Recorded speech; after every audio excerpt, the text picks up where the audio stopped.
Alors, pourquoi la montagne? Bah, pour avoir une image toute simple, c'est que je vais vous faire une pyramide et je vais vous montrer un peu le cheminement d'un créateur de jeu, d'un game entrepreneur qui se lance.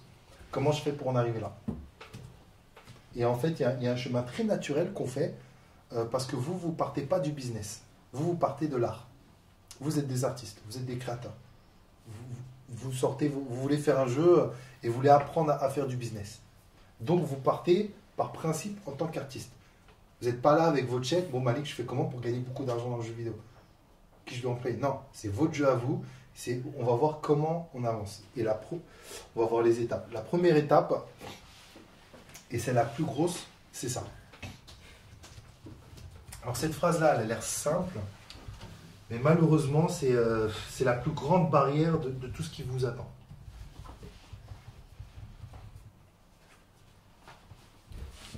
Quand on est tout en bas, ouais, on a des idées de jeux vidéo, ouais, on joue aux jeux vidéo, ouais, on rencontre des gens, ouais, mais est-ce que je le fais, est-ce que je le fais pas, il me faut de l'expérience, tout ça. Et ben il est là, le oser. Ouais, je suis tout seul, ouais, j'ai pas d'argent, ouais, mais si j'échoue. Tu planter, beaucoup de trucs.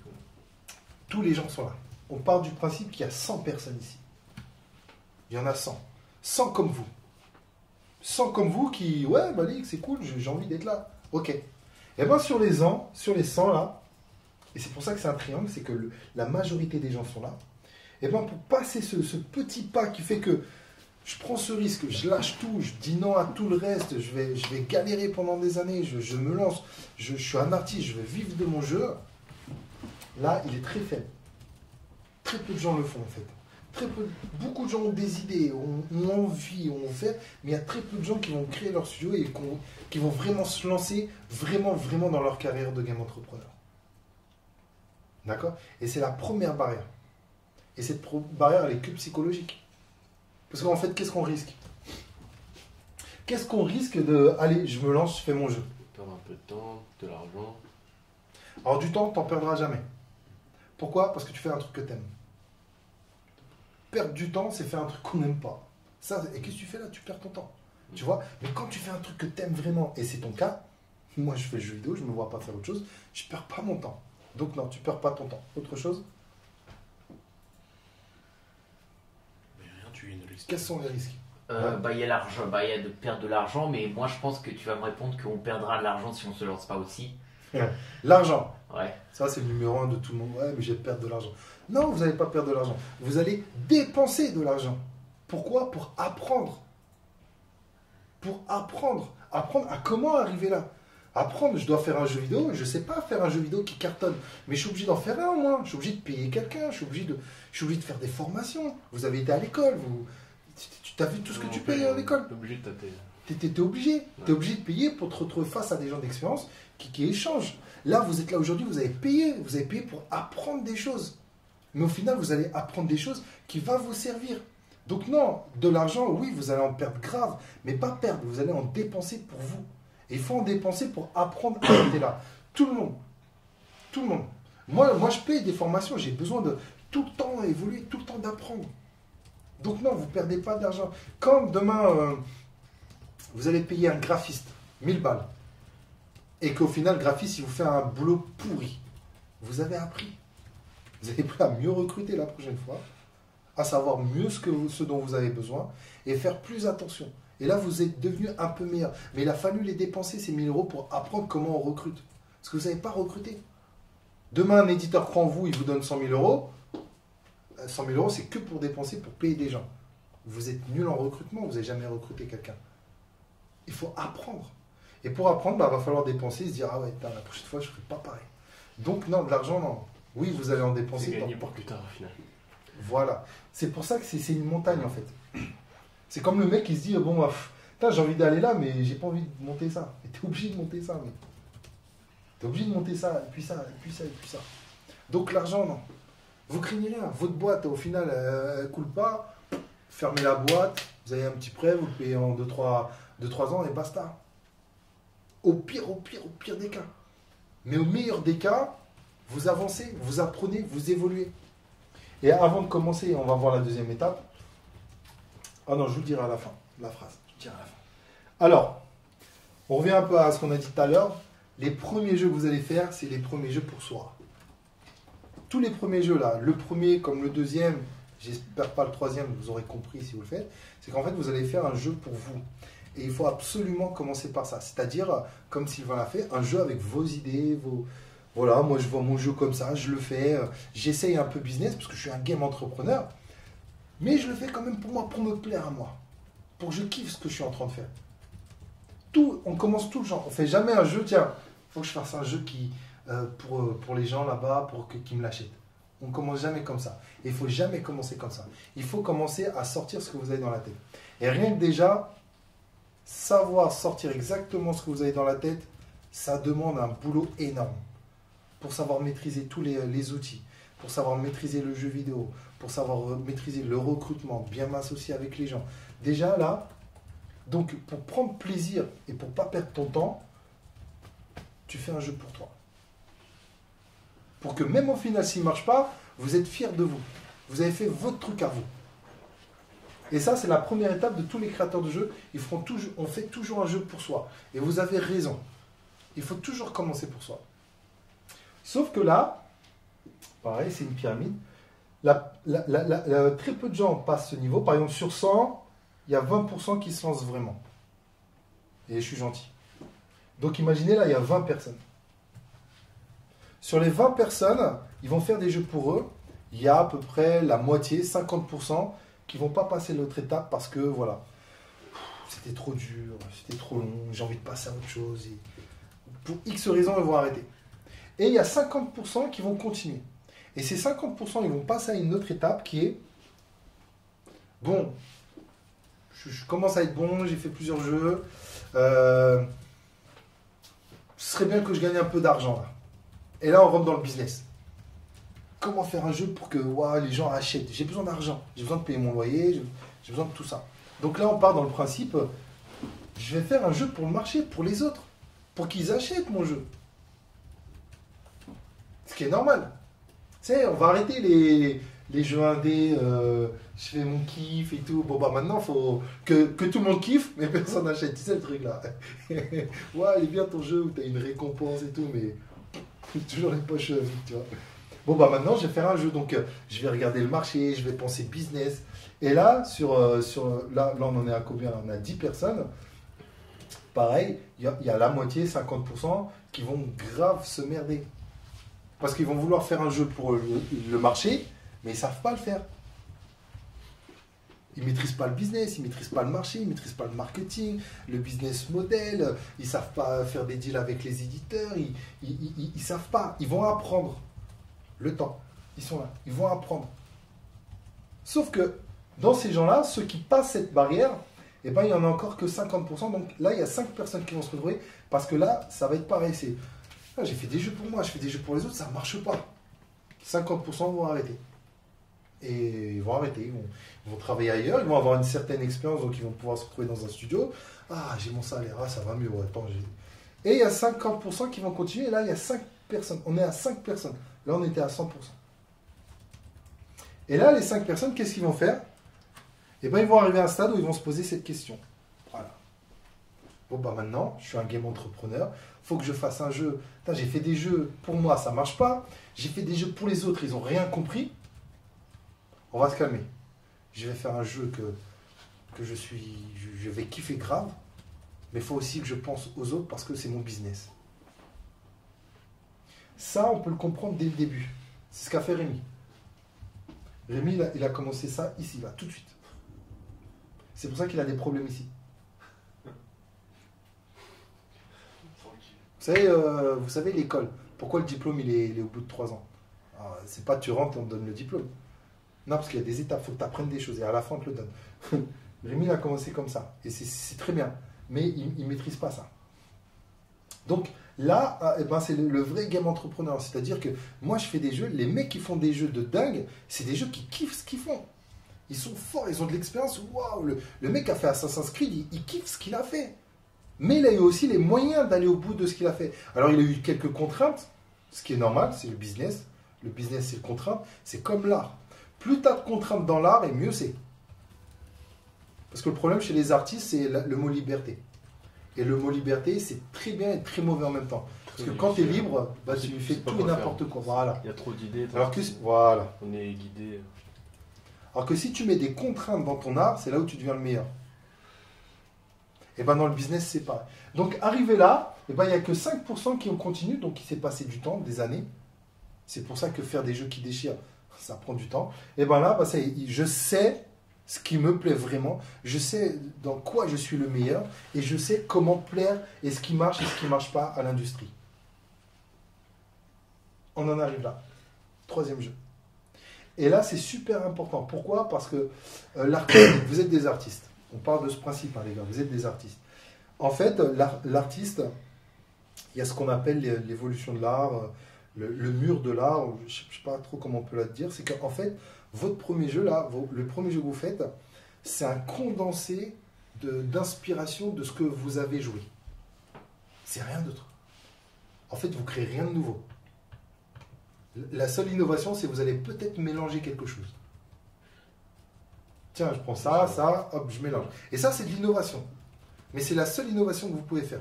Mais c'est 100% inspiré de la culture que vous avez. Vos premiers jeux, c'est obligatoirement quelque chose comme ça. Votre deuxième jeu, vous voulez, c'est pareil. Vous allez, je t'en avais parlé, Néel. Vous allez faire pareil. C'est toujours inspiré. Mais, à partir du troisième, il va se passer un truc extraordinaire dans la vie d'un artiste et que vous ne pouvez pas encore faire aujourd'hui. C'est qu'en fait, l'artiste, bah, il fait son jeu, il avance. Il fait un deuxième jeu, il avance en étant inspiré de tout. Un troisième jeu, et puis là, il va faire quelque chose que vous ne pouvez pas. C'est qu'en fait, il va pouvoir regarder derrière et s'inspirer de ce qu'il a fait. Et là, vous passez une autre étape d'artistique. Vous êtes inspiré de ce que font les autres et vous n'êtes pas inspiré de votre art. Vous ne maîtrisez pas votre art. Il vous faut du temps. Et quand vous arrivez au troisième, quatrième jeu, là, vous pouvez vous retourner. Non, je ne peux pas faire ce que j'ai déjà fait. Non, ça, c'est impossible. Non, ça, j'ai déjà fait. Et donc là, vous vous poussez à pousser votre savoir encore plus loin. Et donc, il faut du temps et de l'expérience. Et donc, on part de 100 et là, on arrive à 1-1. C'est pour ça qu'il y a très peu de gros studios. Voilà. Ça s'appelle le succès. Ça s'appelle avoir une grosse structure et à faire des jeux qui déchirent. Autant artistique que commercialement. Et là, il n'y a qu'une personne. Sur 100, il n'y a qu'une personne. Donc, il y en a 10 sur 1000. Et c'est pour ça qu'il y a très peu de gros studios en France. Par exemple, en France, il n'y a pas de podium, par exemple. Il n'y a pas 1, 2, 3. Il y a 1. Il y a Ubisoft. Il n'y a pas 2, 3. Il n'y a pas, tu sais, il n'y a pas de médaille de bronze. J'ai pas tous les chiffres en tête, mais je crois que Ubisoft, il dépasse les 1 milliard, 1 milliard 2, 1 milliard 3. Et le deuxième, il fait même pas 500 millions. Il n'est même pas à la moitié. Et c'est Gameloft. Donc c'était le frère à... c'était le frère à Ubisoft. Donc, tu vois, et l'autre, c'est encore pire, je crois, il n'est même pas à 100 millions. Tu vois, il n'y a pas. On parle pas de concurrence. Voilà. Il y a tout à prendre, il y a tout à faire. Mais eux, ils sont là. Et c'est ce qu'ils ont fait. Ils en sont arrivés là. Voilà ce qui vous attend. Et voilà comment il faut penser. Et il faut surtout penser comme ça parce que vous allez passer étape par étape. Faites d'abord des jeux que vous allez kiffer vous. Faites-vous plaisir. Montrez que vous êtes des artistes. Vous êtes un des faits à votre manière. Quand ça vous aurez maîtrisé, vous allez maîtriser votre art. Vous allez maîtriser les outils. Vous allez maîtriser plein de choses. Après, ok, bah moi je veux vivre de mon art. Je veux mettre un peu de business. Je veux vivre. Et là, vous allez apprendre le business. Et quand vous allez apprendre le business, tout comme vous avez appris de là, vous allez faire que des conneries. Et c'est à ce moment-là que vous allez commencer à faire des trucs qui marchent. Et les trucs qui marchent, bah, c'est les trucs faits par des mecs qui ont du talent et qui savent ce qui marche. C'est tout simple. Voilà. Et là, ce qui vous attend, c'est une seule phrase. Donc ça, c'est du temps. Voilà. Et puis ça, c'est le nombre de gens qui disparaît. Et ça, c'est ce qui va vous arriver. Il y a des chances que vous arrêtez là, vous arrêtez là, et puis vous allez dans une autre montagne. C'est pour ça qu'il y a très peu de studios. Et que dans 10 ans, il y en aura un peu plus. Parce qu'il y a plus de gens en bas. Plus il y aura de gens en bas, et plus il y a de chances d'avoir des gens en haut, en fait. C'est pareil. Vous savez, l'Everest, quand ils commencent à monter, c'est plein de petits groupes de 10-20. Et sur les 10-20, il n'y en a toujours que 1 ou 2 qui arrivent. Parce que là, voilà. Perdre du souffle, perdre la motivation. Voilà. Et c'est complètement ce qui vous attend. La seule phrase qu'il faut retenir là-dessus, et ça va être toute votre vie, c'est que en fait, L'échec, retenez cette phrase, en fait, il n'y a que ça à retenir. L'échec fait partie du succès. Personne ne réussit sans échouer. Personne. Il n'y a personne qui est arrivé là sans avoir fait des conneries de ouf. Justement, il est là parce qu'il a fait toutes les conneries, mais qui s'est tout le temps relevé, et qu'il a tout le temps avancé, et qu'il a acquis de l'expérience, et qui sait que il fait de moins en moins d'erreurs parce qu'il les a déjà tout faites. C'est tout. Le mec qui réussit sans erreur, ça n'existe pas. Et moi, des gens qui... Ça, j'en connais plein. Ils font rien. Ah, tu fais rien, t'es sûr que tu peux échouer. T'es là. Ah ouais, t'as des bonnes idées, t'es chaud et tout, t'es cool, mais c'est sûr que tu feras pas d'erreur.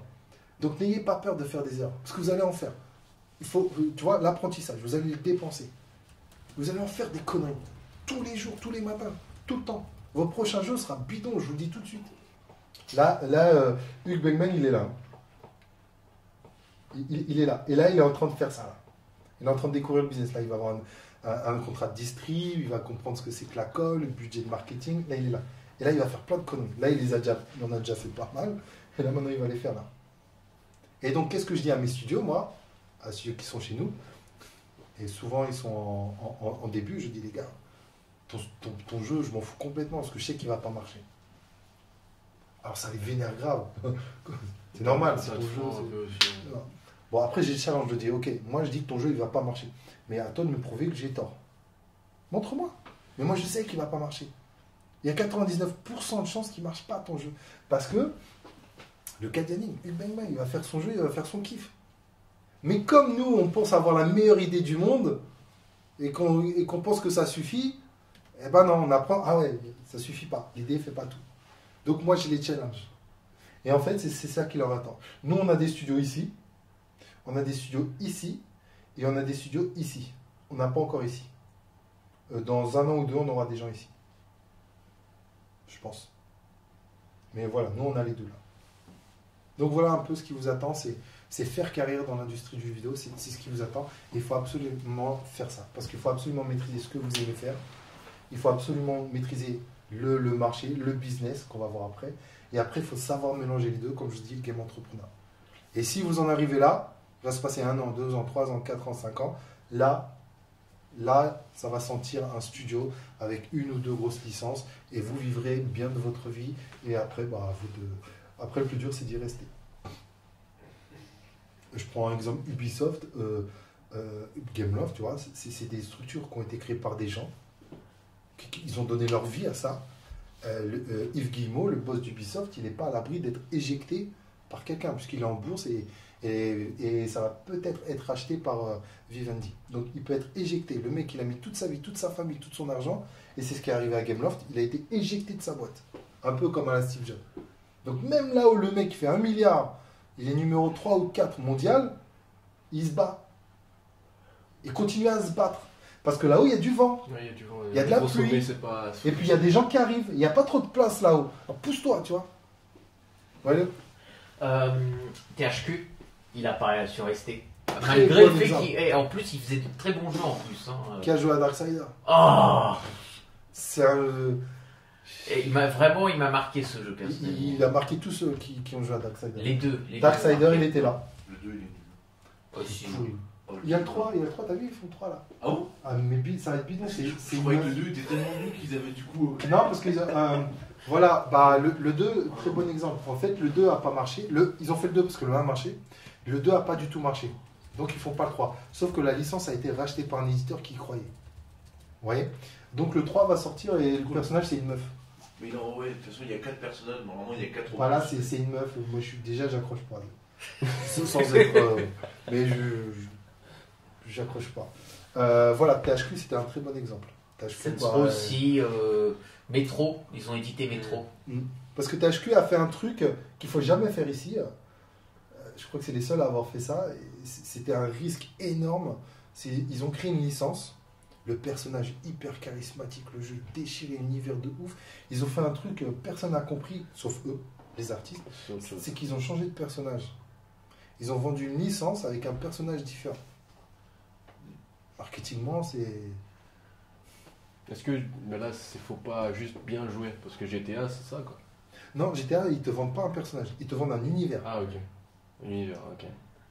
Avec des personnages, avec une histoire, un scénario. Mais Darksider, c'est un RPG, c'est un bonhomme. Tu manies un bonhomme et ils ont tout mis là-dessus dès le début. Et le bonhomme a eu un impact énorme. Et au deuxième, ils ont changé de bonhomme, changé d'armure, changé. C'était un risque, ils l'ont pris et voilà, ils se sont pris un mur. Pardon. C'est parce qu'à un moment, ils ont mal maîtrisé l'art.